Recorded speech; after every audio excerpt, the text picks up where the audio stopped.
waktu lagi ngopi bareng. Turun dengan selamat ya. Bismillah, silahkan. Saya doakan dari sini, semoga kalian juga bisa mendapatkan apa yang dicari.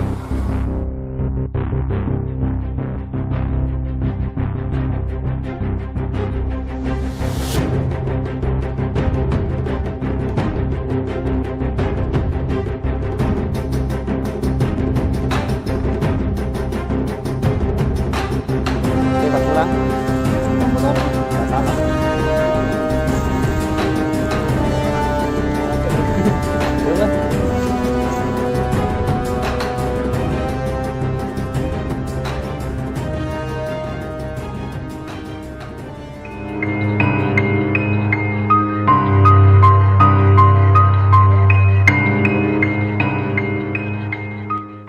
Halo, subscriber setia vlogger dadakan.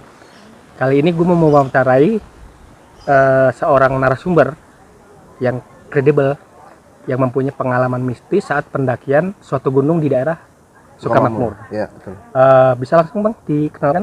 Oke, baik. Jadi dengan saya IGW. Jadi sebetulnya lebih ke story sih. Di salah satu gunung, boleh sebut nama nih? Jadi namanya itu Gunung Sintok. Waktu itu kita punya inisiatif untuk buka jalur pendakian di sana gitu ya. Jadi kita coba buka jalur pendakian di Gunung Sintok itu. Oh, pembukaan jalur pertama. Nah, awalnya sih kami bertiga waktu itu, saya terus saudara Bara dan saudara Abad di CCTV Adventure itu berinisiatif untuk melakukan perjalanan pertama nih tanpa warlock. Jadi kita berdasarkan maps. Jadi kita citra satelit kita gunain itu dan sedikit pemahaman dasar navigasi darat ya. Jadi kita coba untuk buka. Sebetulnya kalau menurut saya pribadi harusnya kita bisa sampai, tapi karena kendala non teknis ya kayak dibilang mistis tadi, itu benar-benar saya alamin sendiri. Dan beberapa teman-teman yang lain pun mengalami itu. Gitu. Kalau boleh tahu itu pendakian atau buka jalur pertama Gunung Sintok itu pada kapan itu ya? Itu bulan Oktober 2020. Bulan Oktober 2020. Iya, bulan Oktober 2020 kita bergegas untuk melakukan setelah olah data ya. Karena kita juga by data, kita lihat dulu letaknya, posisi puncak segala macam, akhirnya dirasa cukup. Akhirnya kita melakukan pendakian waktu itu dari Saung Bahagia. Dari Saung Bahagia. Iya, waktu itu alhamdulillah kita sempat berdoa dulu, dipimpin sama seseorang yang mengerti tentang agama dan situasi di Gunung Sintok itu. Oh iya. Gitu. Terus ya akhirnya kita lakukan pendakian. Saya bilang tadi kalau secara naluri atau secara data yang kita punya harusnya 2 jam itu kita sampai puncak. Seharusnya. Tapi di beberapa titik malah kita seperti kehilangan arah. Padahal secara materi navigasi darat kita sedikit menguasai. Terus by citra satelit itu harusnya jalurnya itu. Gitu, tapi nggak dapat. Dan bahkan sampai di pertengahan jalan itu kita mengalami sesuatu yang aneh menurut saya pribadi. Dan saya mengalami pribadi itu.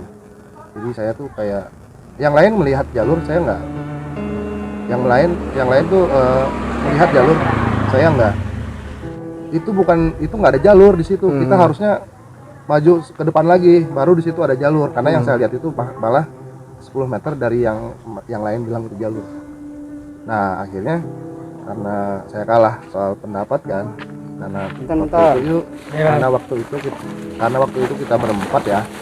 Terus akhirnya kita menyepakati yang bertiga itu kita masuk ke jalur yang mereka lihat itu. Nah ternyata apa yang kita lalui itu bukan jalur. Iya, karena ketika kita balik lagi jejak kita tuh nggak ada, bekas injakan kita di ranting-ranting atau semak-semak itu nggak ada. Padahal jalurnya itu harusnya ada bang, itu kan. Nah itu keanehan pertama, tapi kita tetap positive thinking di situ, yang saya bilang ada jalurnya.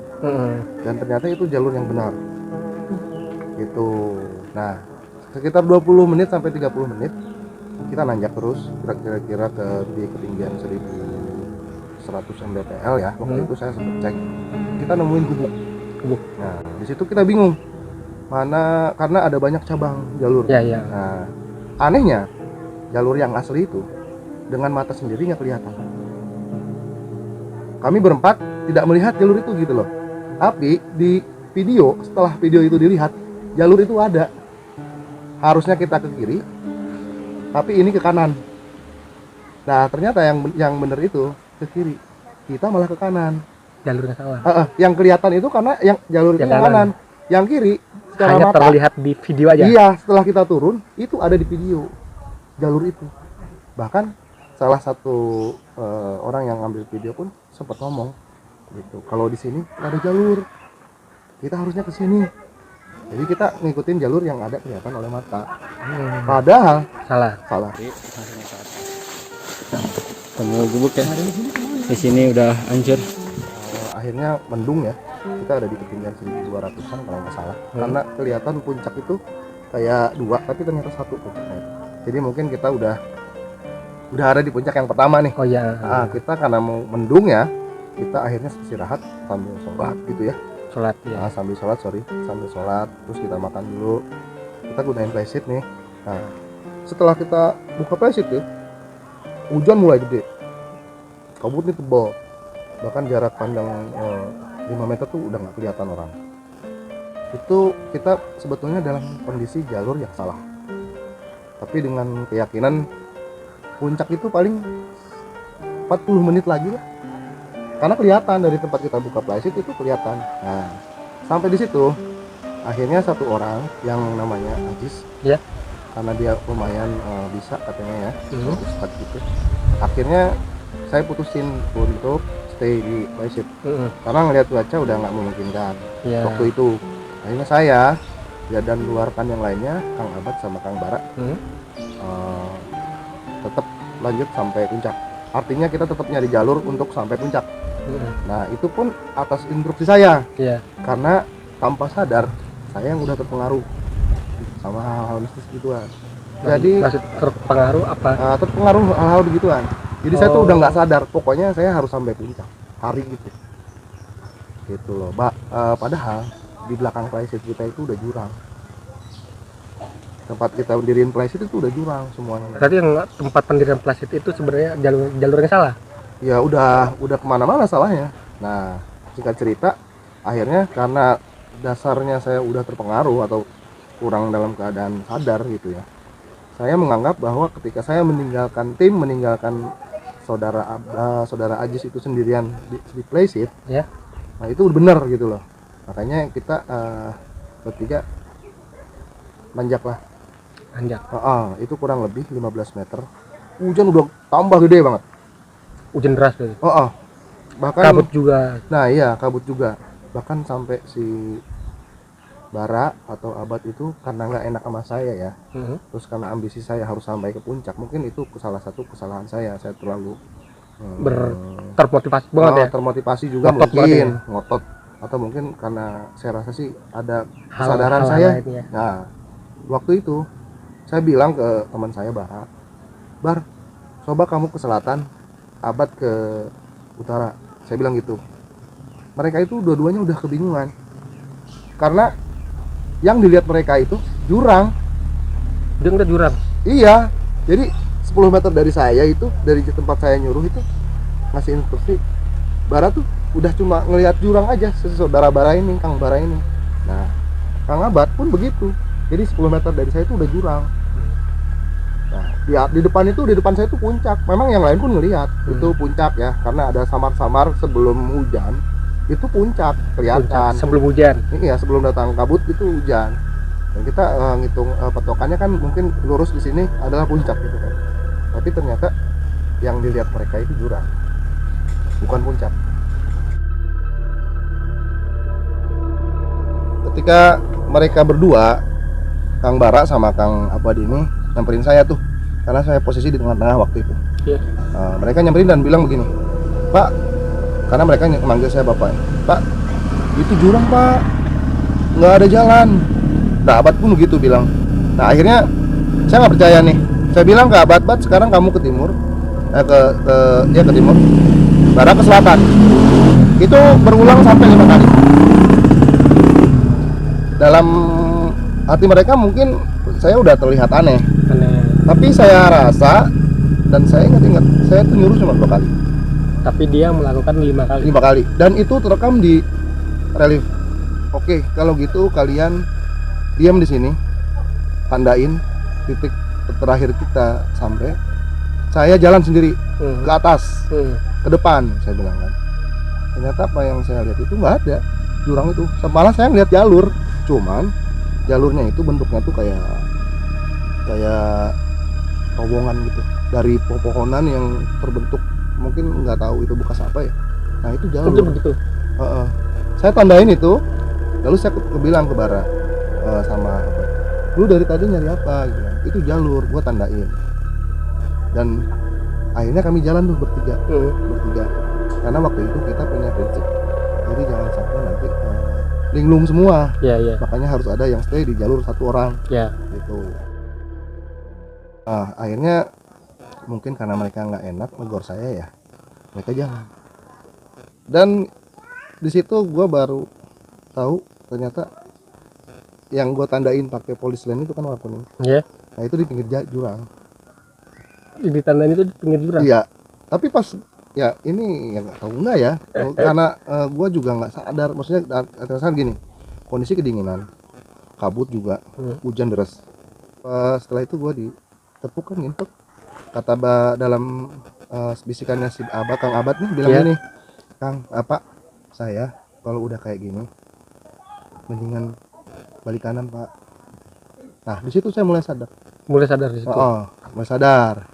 Akhirnya karena kondisinya juga nggak memungkinkan, terus udah aneh kan. Iya. Akhirnya saya balik kanan ke posisi playseat Ya. tadi, dan tim yang ditinggalin 1 orang tadi, Setelah saya balik nih, ya kan, itu playseat udah hancur. Iya.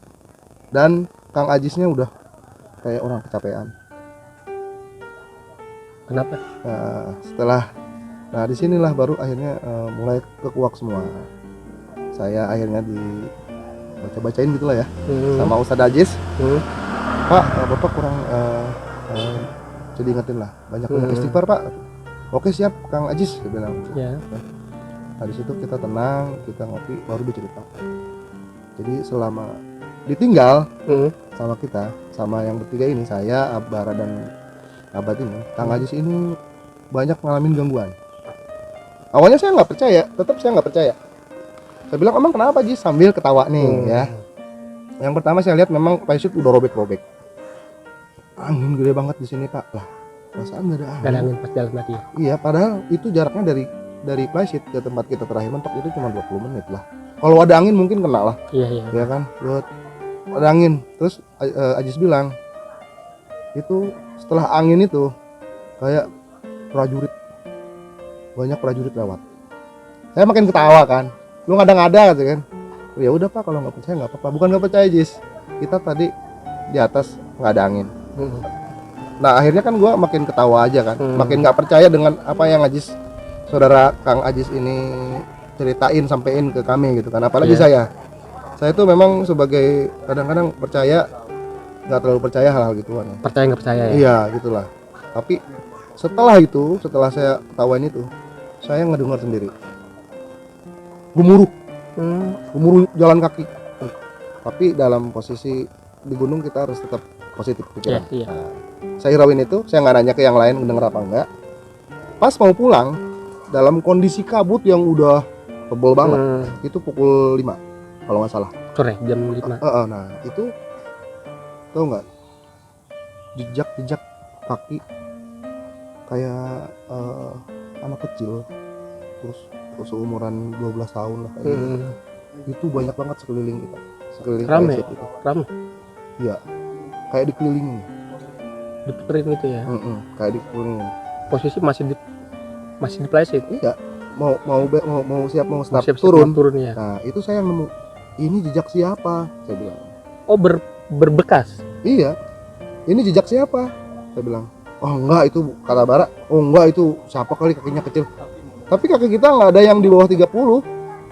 Semuanya di atas 30 ukurannya sisinya gitu kan. Nah, di situ udah mulai aneh ke saya. Udah mulai Udah mulai aneh. Udah mulai aneh lagi kan. Ternyata gua noleh ke belakang itu, mereka tuh udah kayak nunggu. Kayak mau perang. Nah, di situ gua jatuh. jatuh aja brek gitu. Iya, kayak kalau perasaan gua kayak keseleo. Hmm. Nah, cuman nggak kerekam tuh. Yang kedua kerekam. Itu udah si gua jatuhnya ya. Enggak nih, tadi jatuhnya nggak di videoin. Jatuh lagi dong. Awas licin Kang, slow. Emang yang gua lihat ya gitu. Jadi di belakang kita tuh kayak orang nggak suka aja sama kita gitu. Banyak kayak warga sekampung nyuruh kita pergi. Itu yang pertama. Dan setelah gua nanya sama orang pintar, kuncennya lah ya, ternyata memang kedatangan kita ke situ nggak sopan, nggak disetujuin. Nggak disetujuin. Iya, nggak disetujuin. Sama namanya tuh Bah Ajum. Saya tanya, jadi yang tempat kita pasang flashlight itu Iya. gerbang menuju alam lain. Baik. Nah, menurut dia, kita kan nggak tahu. Iya, iya. Nah, saya diceritain itu setelah dua minggu ke depannya, setelah pendakian itu saya kasih tunjuk videonya warga lokal ya, Iya, iya. itu gerbang menuju ke alam lain. Saya kan namanya orang awam nggak tahu kayak begitu. Nah gitu kira-kira. Dan alhamdulillah setelah di pendakian kedua, setelah kita hadiah dulu, kita izin dulu kalau orang-orang yang itu nggak sajen ya, cuman kita hadiah dulu, ngirim doa ke yang ada di situ, kita sukses sampai puncak. Set. Puncak sampai puncak. Berarti sukses di puncaknya pas pendakian kedua. Kedua. Dan ternyata di atas itu ada makam. Di puncaknya itu. Iya, namanya makam Pangeran apa sih namanya, Pancasona. Pangeran Pancasona. Pangeran Pancasona. Itu. Jadi memang setelah kita ngobrol, ternyata memang yang ada di situ nggak welcome di pendakian pertama. Iya. Karena waktu itu sempat saya bilang saya nggak percaya yang begituan. Nah itu makanya kita kalau di mana-mana Iya, iya. kita harus Jangan tetap sesumbar apa iya gimana. Ya. sesumbar. Nah itu saya ngalamin sendiri waktu itu. Begitu. Dan Pak Ajumnya ini mimpi katanya ya, kalau mimpi untuk dirawat akhirnya tempat itu. Maksudnya dirawat itu Di Lestari ya. dilestarikan, bisa diziarahi Oh, gitu. bisa buat perjalanan Ziarah. spiritual gitu ya. Iya betul. Semenjak saya mulai pendakian awal itu, begitu. Dan memang kondisinya itu kayak rotan, itu masih banyak di sana. Masih asri banget berarti ya. Iya masih asli banget. Gunung Sintok waktu itu termasuk dibilang berhasil ya Bang? Ya berhasil secara pendakian ya. Saya dan tim waktu itu. Ya. Cuman ke depan ternyata banyak keterangan yang kurang bisa saya cerna, mungkin dari mistis ya. Iya. Keterangan dari Pak Ajum itu. Jadi menurut beliau yang punya tempat itu tidak mengizinkan untuk dijadikan sebagai pendakian. Dengan alasan mistisnya itu. Iya, dengan alasan mistis karena memang katanya mistisnya kuat banget di situ, di Gunung Sintok itu loh.